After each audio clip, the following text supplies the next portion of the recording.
सलामुन अलैकुम नाजरीन, एक मरतबा फिर रमज़ान स्पेशल शो की 23वीं नशिस्त यानी कि एपिसोड 23 में हम आपका खैर मकदम करते हैं। और आज फिर हम आगा की खिदमत में हाजिर हुए मुबल्लिग विलायत हुज्जतुल इस्लाम आली जनाब इज़्ज़त माब मौलाना शब्बर हुसैन खान साहब क़िबला की खिदमत में। सबसे पहले सवाल से पहले तो हम आगा आपको सलाम पेश करते हैं। और आज का एक अहम सवाल, क्योंकि आगा कल जुमतुल विदा है, तो हम चाह ये रहे हैं कि अलविदाई जुमे की कद्र क्या है, उसकी अज़मत क्या है, ये बयान करते हुए आप ये भी बता दें कि यौम कुद्स क्या है और क्यों मनाया जाता है। ये हमारे नौजवान जानना चाह रहे हैं कि आखिर यौम कुद्स क्यों मनाया जाता है। बिस्मिल्लाह। अऊज़ु बिल्लाहि मिनश शैतानिर रजीम, बिस्मिल्लाहिर रहमानिर रहीम, अल्हम्दुलिल्लाहि रब्बिल आलमीन, अस्सलातु वस्सलामु अला अशरफिल अंबिया वल मुरसलीन व अला अहले बैतिन नबुव्वा व मअदनिर रसाला, अम्मा बाद फ़क़त। अल्लाह और अहले बैत अलैहिमुस्सलाम की हम्द व सना के बाद तमाम नाज़रीन की खिदमत में सलाम अर्ज़ करते हैं और परवरदिगार की बारगाह में दुआ गो हैं कि मेरे माबूद इस रुए ज़मीन पर, इस ख़ित्ते ज़मीन पर जहाँ कहीं भी इंसानियत का वजूद पाया जाता है, बिलखुसूस मोमिनीन मोमिनात, बिलख़स हमारे मराजा कराम और उलमाए हक़्क़ा जो जहाँ भी खिदमत अंजाम दे रहे हैं, सबको मेरे माबूद इस कोरोना जैसी वबा से और हर बीमारी से, हर मुसीबत से, हर गम से महफूज फरमा। सबको अपने हिफ्ज़ व अमान में मेरे माबूद, सबको अपने हिफ्ज़ व अमान इनायत फरमा। 23वीं नशिस्त है हमारी और माशाअल्लाह सवाल भी बहुत उम्दा है आपका, जो मोमिन की जानिब से आप नियाबत के तौर पर बयान कर रहे हैं उनकी। यौमुल कुद्स और जुमातुल विदा जो है, अलविदाई जुमे की अज़मत और मंजिलत क्या है, यही तो सवाल था। और यौमुल कुद्स क्या है। देखिए आज सवाल बड़ा अहम है और मैं गुजारिश करता हूँ अपने तमाम देखने वाले नौजवान, बिलखुसूस नौजवान भाइयों से कि वो इन तमाम बातों पर तवज्जो दें और जाने कि यौमुल कुद्स क्या है, यौमुल कुद्स के आने की ज़रूरत क्या है, मनाने की ज़रूरत क्या है, कब से यौमुल कुद्स शुरू हुआ है और किसने यौमुल कुद्स की बुनियाद डाली है और किन हालात में डाली है। इन तमाम चीज़ों पर, इन तमाम बातों पर निगाह करना होगा ताकि बात वाज़ेह हो जाए। और इंशाअल्लाह जुमातुल विदा के फ़ज़ाइल भी इंशाअल्लाह बयान होंगे। पहले हम यौमुल कुद्स बयान करते हैं कि यौमुल कुद्स क्या है। आप ये देखें कि एक ऐसा शख्स जिसे लक़ब दिया गया इमाम राहिल का, एक ऐसा शख्स के जिसको मर्द आहानी कहा गया, मर्द आहानी, मर्द इलाही कहा गया। एक ऐसा शख्स कि जिसने कारे अंबिया को अंजाम दिया, नबियों के काम को, नबियों की सीरत को ज़िंदा किया और फरमा रहे हैं अहया किया उनकी सीरत को, उनके रास्ते को। कैसे आप देखिए कि हमारे अंबियाए किराम जितने भी आए हैं, सबका काम क्या था? उम्मतों की हिदायत करना, जो लोग गुनाहों के दलदल में फंस गए हैं उन्हें निकालना और उन्हें हिदायत का रास्ता दिखाना। वही काम सुलाले नबूवत की एक फ़र्द, ख़ानदान आले मोहम्मद अलैहिस्सलाम से ताल्लुक़ रखने वाली एक फ़र्द जिसे सैयद रूहुल्लाह खुमैनी कहते हैं। सैयद रूहुल्लाह आयतुल्लाह अल-उज़्मा, सैयद रूहुल्लाह खुमैनी, मुलक़ब बे इमाम राहिल, जिन्हें इमाम खुमैनी कहा जाता है। लेकिन मैं आपकी खिदमत में अर्ज़ करूं कि किसी भी इंसान को मुतलक़न इमाम कहना हराम है। कोई ना कोई निस्बत लगाकर आप कह सकते हैं। मुतलक़न इमाम कहना सिर्फ़ और सिर्फ हमारे 12 इमामों के लिए जायज़ है। बेशक, ठीक है। तो उनका लक़ब क्या था? इमाम राहिल।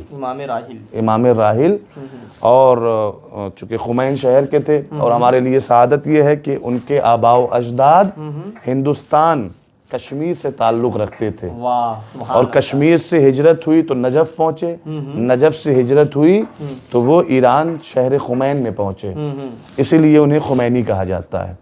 और खुमैनी साहब ने जो भी पेश किया है, जो भी खिदमत अंजाम दी है, वो क़यामत तक के लिए लाजवाब है। वाह। और आज तक इनकलाब इस्लामी की सूरत में सारी दुनिया में वो चिराग रोशन है। उनकी मेहनत और उनकी खिदमत का चिराग सारी दुनिया में रोशन है। मैं अर्ज करूं कि यौमुल कुद्स क्या है। देखिए, यौमुल कुद्स रमज़ानुल मुबारक का आखिरी जुमा है। रमज़ानुल मुबारक का आखिरी जुमा है, जो ईरान के इस्लामी इनकलाब की कामयाबी के सिर्फ चंद ही महीने के बाद 13 रमज़ानुल मुबारक सन 1399 हिजरी को आयतुल्लाहिल उज़्मा सैयद रूहुल्लाह खुमैनी साहब की तरफ से फ़िलिस्तीनी कौम की हिमायत के लिए रखा गया था। वाह। रखा गया था क्या? रखा गया है। देखिए, इंसान अगर इंसान का मकसद जिंदा है और इस दुनिया से वो चला जाता है तो फिर वो मुर्दा नहीं है। वाह, बेशक मुर्दा नहीं है। आयतुल्लाहिल उज़्मा सैयद रूहुल्लाह खुमैनी साहब यानी इमाम राहिल का मकसद जिंदा है। जब तक उनका इनकलाब जिंदा है तब तक खुमैनी जिंदा है। बेशक। जब तक उनका मकसद जिंदा है तब तक सैयद रूहुल्लाह खुमैनी जिंदा हैं। इमाम राहिल जिंदा रहेंगे, हर इंसान की फिक्र में जिंदा रहेंगे। और हद ये है कि देखिए, अहले बैत अलैहिमुस्सलाम का कमाल ये है कि वो दोस्तों के दिमाग में भी हैं, दुश्मनों के भी दिमाग में भी हैं। वाह। गौर फरमा रहे हैं आप? ना चाहते हुए भी दुश्मन अहले बैत के बारे में सोचता रहता है, सोचता रहता है। ठीक है, दुश्मनी के ही हवाले से कोई दिक्कत नहीं, लेकिन दोस्तों के भी दिलो दिमाग में है और दुश्मनों के भी दिलो दिमाग में है।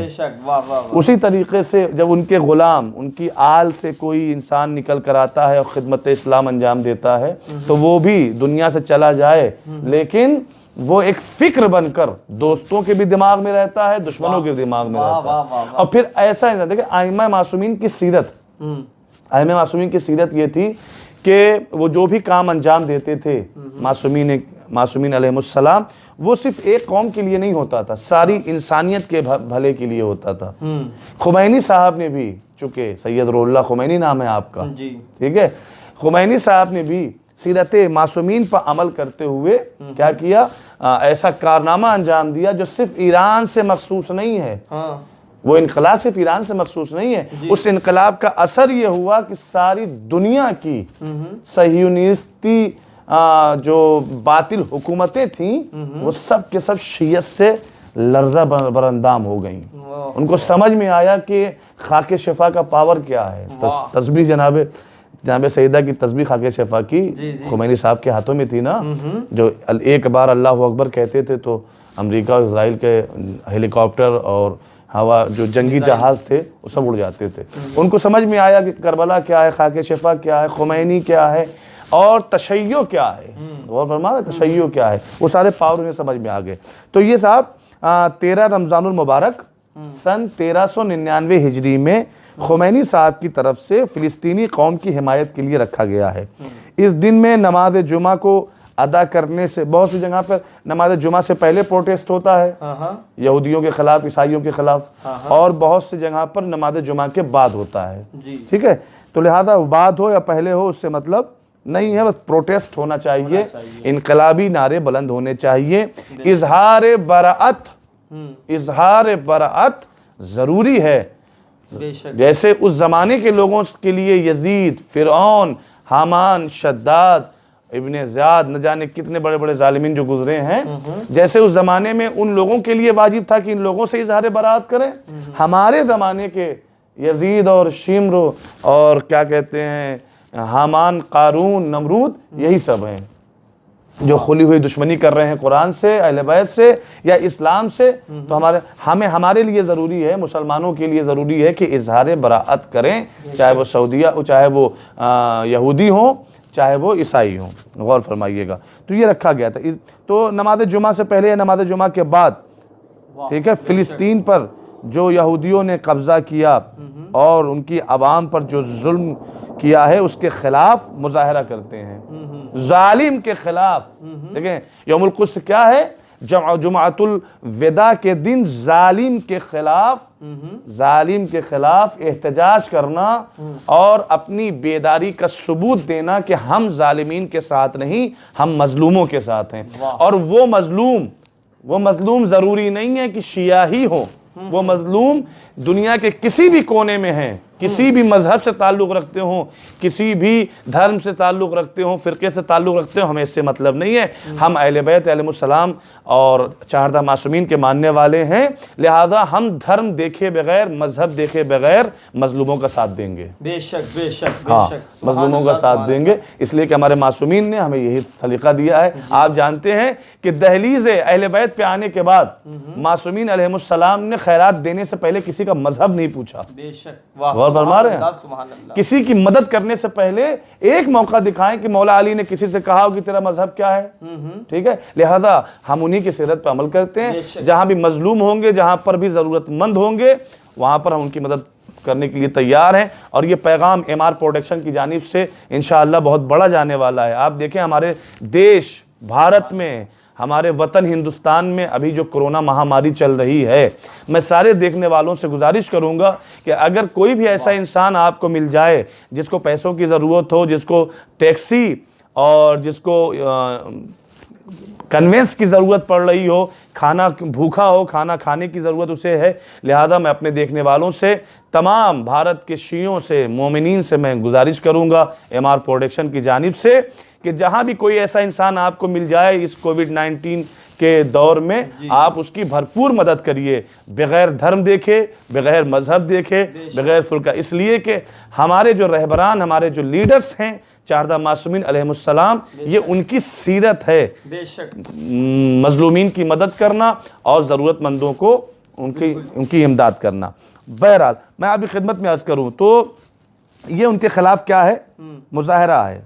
हाँ, और मैं आपकी खिदमत में अर्ज़ करूँ कि सारे देखें आप 56 से ज़्यादा ममालिक इस दुनिया में इस्लामिक कंट्रीज़ हैं, 56 से ज़्यादा है ना, 56 ज़्यादा है। लेकिन आप ये देखें कि उन इस्लामिक कंट्रीज़ में ईरान का नाम नहीं आता, नहीं, वो लोग नहीं लेते। हालांकि ईरान तो इस्लामी ममालिक में है ना, इस्लामी मुल्क है, लेकिन अरब वाले ईरान को अपने जुमरे में नहीं लेते, उनको अजम मानते हैं ना। तो क्या हुआ अजम है साहब, मुस्लिम हुकूमत तो है ना। मेरी बहस इस पे नहीं है, मेरी बहस इस पे है कि साहब फिलिस्तीन में जो लोग, जिन पर जुल्म हो रहा है, वो कौन है? वो मुसलमान है। मुसलमान है। अब सुन्नी हो, हनफी हो, वहाबी हो, उससे हमसे मतलब नहीं है। लेकिन शिया नहीं है। बिल्कुल, फिलिस्तीन में शिया नहीं है। तो फिर कौन लोग हैं? दूसरे हैं, अहले सुन्नत हैं या अहले हदीस हैं, मालिकी हैं, शाफी, जो भी हो, हमें उससे मतलब नहीं है। हम इतना जानते हैं कि फिलिस्तीन में बैतुल मुक़द्दस है, वाह, मुसलमानों का पहला क़िबला है। हम इतना जानते हैं कि वहाँ कुद्स नामी मकाम मौजूद है, जहाँ पर हज़रत ईसा अलैहिस्सलाम अला नबी है ना पैदा वहाँ रहे और आपके मुक़द्दस कदम उस कुद्स में पड़े, आपने वहाँ इबादतें की हैं और उस इलाके के लिए आप नबी बनाकर भेजे गए थे, ठीक है, हमारे हज़रत ईसा अलैहिस्सलाम, हमारे नबी से पहले जो नबी आए। तो मैं अर्ज़ करूँगा आपकी खिदमत में, वहाँ मुसलमान रहते हैं कि नहीं रहते? मैं ये कहता हूँ कि जब यहूदी इज़राइल मुसलमानों पर जुल्म कर रहा था, तो क्या ज़रूरत थी कि ईरान को कि सिर्फ इतने सारे मुस्लिम ममालिक में सिर्फ ईरान बोले? वाह, सऊदी क्यों नहीं बोला? बहरैन क्यों नहीं बोला? दुबई वाले क्यों नहीं बोले? कतर क्यों नहीं बोला? ये सऊदी जिसका हम वजन है यहूदी जुल्म कर रहा है, तो सऊदी क्यों नहीं बोल रहा है? क्यों नहीं बोल रहा है भाई? मुसलमानों पर जुल्म कर रहा है ना, अपने भाइयों को बचाओ। बेशक, क्यों नहीं बचा रहे हो? आखिर ईरान क्यों बचा रहा है? देखिए, इन सारे ममालिक का मुसलमानों पर जुल्म होते हुए खामोश रहना और सिर्फ इकलौता ईरान, सिर्फ अकेले ईरान का इसकी हिमायत में अपनी जुबान खोलना, पैसे से मदद करना, दवाओं से मदद करना, ठीक है, खाने से मदद करना, हर एक शय से मदद करना, इस बात की खुली हुई दलील है कि ईरान सीरत आले मोहम्मद पर अमल कर रहा है और सारे जितने ममालिक हैं वो सीरत मुनाफिकीन पर अमल कर रहे हैं। और जहां जहां सीरत आले मोहम्मद पर अमल होगा, फिर वहां पर इंसानियत को पेश रखा जाएगा, धर्म को पेश नहीं रखा जाएगा, मजहब को पेश नहीं रखा जाएगा।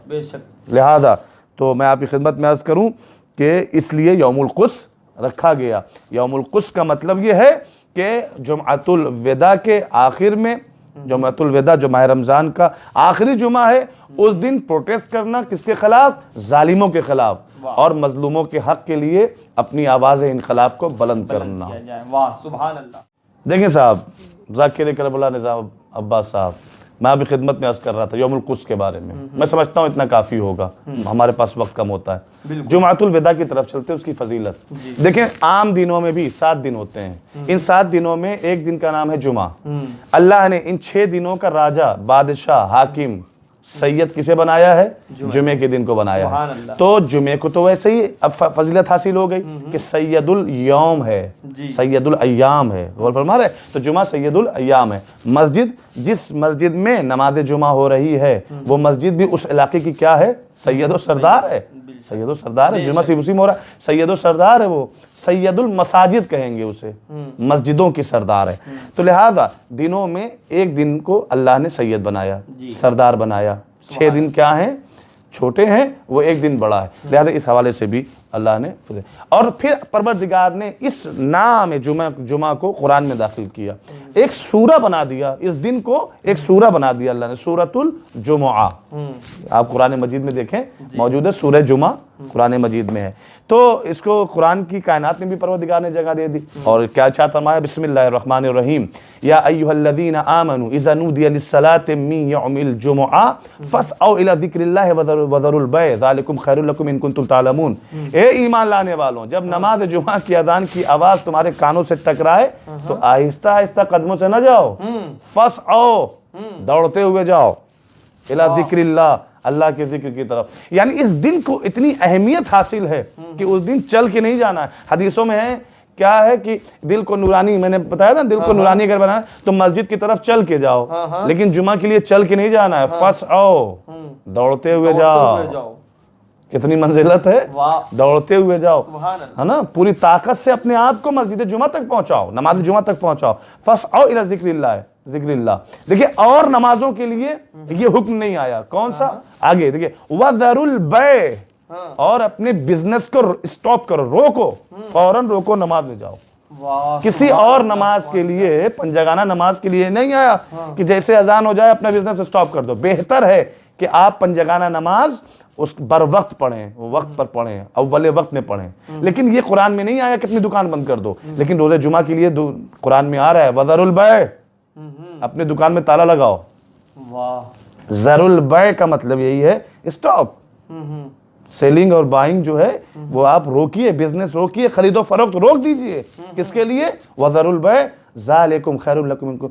तुम जानते हो कि जिस जिक्र के लिए तुम्हें दौड़ाया जा रहा है, जिस जिक्र के लिए तुम्हें बिजनेस बंद करवाया जा रहा है, उससे बेहतर जिक्र इस कायनात में, उससे बेहतर कोई अमल इस कायनात में नहीं है। तो लीजिए साहब, कुरान के हवाले से भी जुमे की फजीलत तो है ही है। अब आप देखें, इन जुमों में 11 महीना और 3 जुमा ये रमजान का, ठीक है, 3 जुमा, 11 महीने के जुमे और 3 जुमा माह रमजान का। इन जुमों के अलावा एक जुमा अब आ रहा है, काहे में? माह रमजान में आ रहा है। कब आ रहा है? माह रमजान के आखिरी अशरे में आ रहा है, आखिरी अशरे में आ रहा है ना। और आखिरी अशरे के लिए अल्लाह के नबी ने क्या फरमाया? रमजान के पहले अशरे के बारे में, दूसरे अशरे, तीसरा अशरा। अभी हम किस अशरे में चल रहे हैं? तीसरे अशरे में चल रहे हैं। पहले अशरे के लिए नबी ने फरमाया था कि ये रहमत है, दूसरे अशरे के लिए फरमाया था 11 से 20 की ये बरकत है, और तीसरे अशरे के लिए फरमाया था मगफिरत। लिहाजा जुमअतुल विदा की अहमियत इसलिए भी बहुत ज़्यादा है कि ये मगफरत के अशरे में वाक़े हुआ है, मगफरत के 10 दिनों में वाक़े हुआ है। लिहाजा अब कुरान मजीद में इसका तज़किरा आ गया, इसकी मंजिलत वैसे ही ज़्यादा है। और आप देखें कि जुमअतुल विदा जो माह रमज़ान का आखिरी हफ्ता है, और इसलिए इसकी अहमियत बहुत ज़्यादा है। यूं तो इसके इस महीने में सारे अमाल की अहमियत ज़्यादा, लेकिन चूंकि ये सैयदुल यौम है और आखिर अशरे में पड़ रहा है, 21 से 30 वाले दिनों में पड़ रहा है, वो दिन क्या है? शब कद्र का दिन है। इन्हीं दिनों में क्या है? शब कद्र भी तो है, 23वीं शब कद्र कुरान के नुज़ूल की शब उसी में है। लिहाजा ये पूरा हफ्ता मगफिरत का, बरकत का, रहमत का, इससे बड़ा कोई हफ्ता, कोई अशरा नहीं है। हाँ, बरकतों का, रहमतों का और मगफिरत के हवाले से नहीं है। लिहाजा मैं आपकी खिदमत में अर्ज़ करूँ कि जो जुमातुल विदा आ रहा है, जहाँ जहाँ तक भी आवाज़ जा रही है, पैगाम जा रहा है, अगर हालात अच्छे हैं और अगर मौका आपको मिल रहा है तो जुमातुल विदा अदा करें, और अगर हालात अच्छे नहीं हैं और माहौल अच्छा नहीं है तो इंशाअल्लाह बस इतना ही जान लेना काफ़ी है कि जुमातुल विदा और यौमुल क़ुद्स की फ़जीलत क्या है। आपने अगर इतना ही जान लिया तो इंशाअल्लाह परवरदिगार आपको जानने का और जुस्तजू करने का भी सवाब, अजर व सवाब देगा। बहरहाल गुजारिश ये है कि आप हजरात से कि दुआ, हम सब के लिए दुआ करिएगा कि परवरदिगार जो कुछ हम लोग बयान करते हैं उस पर अमल करें, अमल करने की तौफीक हमें दे। और जो लोग देख रहे हैं, परवरदिगार देखने वालों को भी, सुनने वालों को भी इन तमाम बातों पर अमल करने की तौफीक इनायत करे। हम सब को सिरात मुस्तकीम पर गामज़न रहने की तौफीक इनायत फरमाए। सुभान अल्लाह आगा, जज़ाकल्लाह। बहुत ही उम्दा आगा ने हम तक मैसेज पहुँचाया कि आखिर जुमतुल विदा की फ़जीलत क्या है, आगा ने बताया, और यौम क़ुद्स क्या है वो भी आगा ने बताया। और हाँ, आगा की ये सारी बातें अगर अच्छी लगी हैं तो फिर आगा के हक़ में दिल से दुआएं कर दीजिएगा और हमारे लिए भी दिल से दुआएं कर दीजिएगा। इंशाअल्लाह मिलते हैं कल दिन में 2 बजे।